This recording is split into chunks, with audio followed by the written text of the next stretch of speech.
Assalamu alaikum mekendештер, кандайсыздар, амансыздарбы, тынчсыздарбы? Так, бека Сахалинге барса кандай болот экен документ, квартира канча экен, кандай документ кылыш керек экен дегендерге.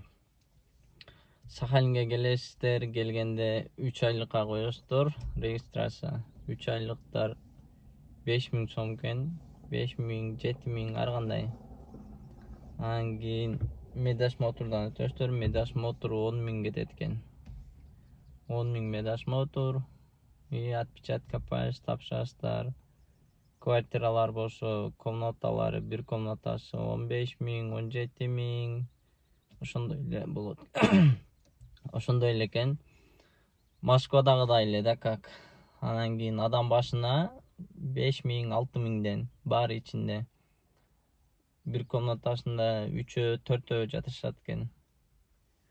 Ошондой туугандар. Мына мен койдурдум. 1 жылдык прописка, 1 жылдык 25.000. 25.000ге койдурдум. Бул жакта ошондой кымбатыраак экен. 25.000 же нормально эле, кандай деп ойлойсуздар?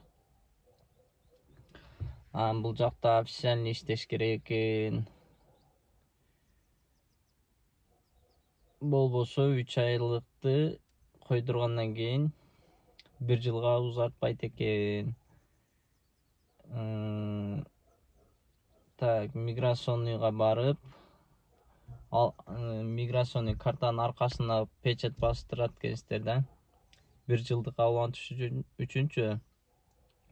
Ошо печать басып берсе, анан 1 жылдык улантат экен. Ал печать басылбаса, 1 жылдыкка узарта албайт экенсиздер. Ал үчүн ошо договорду, трудовой договорду алып барат экенсиздер. Трудовой договорду алып барсаңыздар, ошо каратып, анан кийин ошо печатты басып берет экен. Анан кийин дальше 1 жылдыкка улантып, анан ишти кылып кете берет экенсиздер. Ошондой кыскача маалымат берип кетейин.